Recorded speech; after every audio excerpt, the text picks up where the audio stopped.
हे बाहू। हाँ माता जी। तो हूँ बेरोजगार ही बाटू। हाँ माता जी, बात तोहार एकदम सहमत है।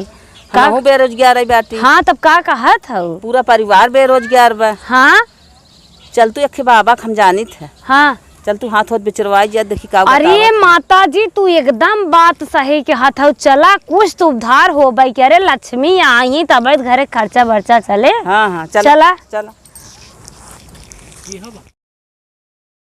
ओम नमः शिवाय। ओम नमः शिवाय। बहू आवा तई दिखावा हथवा। ओम नमः शिवाय।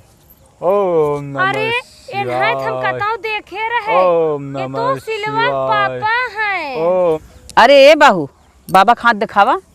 अरे एनहाई ना दिगाड़ू का हाथ दिखाई। ये तो खुद ही बेरोजगार रहन। बेरोजगार तंगाई के बाबा बन गए हैं।